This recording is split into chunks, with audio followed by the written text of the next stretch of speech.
So Mark, so your role as CEO of Pomeroy Pacific entails overseeing various aspects of the business, including development advisory, project management.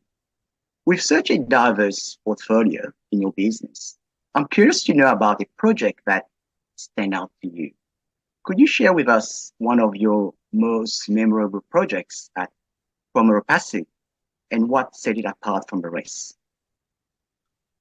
Good question. There's obviously a lot of different projects and memorable for many different reasons. I think one of the ones that probably stands out for me was there was a project at 101 Bay Street in Port Melbourne, which ended up as a 256 apartments with significant retail at ground floor, very close to the beach. And what made that, I think, so memorable, first, it was a site that we acquired in, at the time, a really strategic manner. There was a site for sale by Central Equity, roughly 2,000 meters with an existing permit.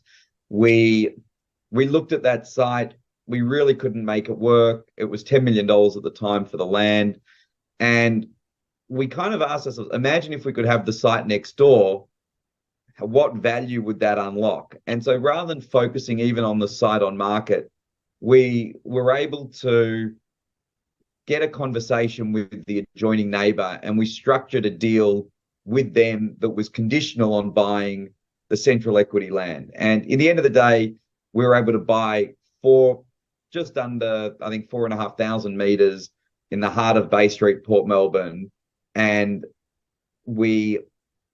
it released an enormous amount of value by being able to amalgamate those two sites. And I think we bought the site for just over 20 million at the time.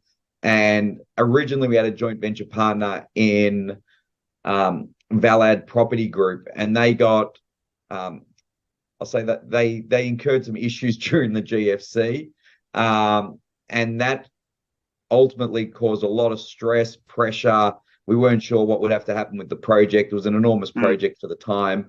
We were able to bring in Little Projects, Paul Little at the time, as a new joint venture partner, and that really, we sold 100% of the units prior to completion. Hickory with a builder, and it was just one of those projects where, despite started with these huge highs, then these massive lows in the middle, but then to turn around and create, still today, it's probably one of the most profitable projects I think our business has been involved with. Through the GFC, it brings back great memories. That's great. That's great. Yeah.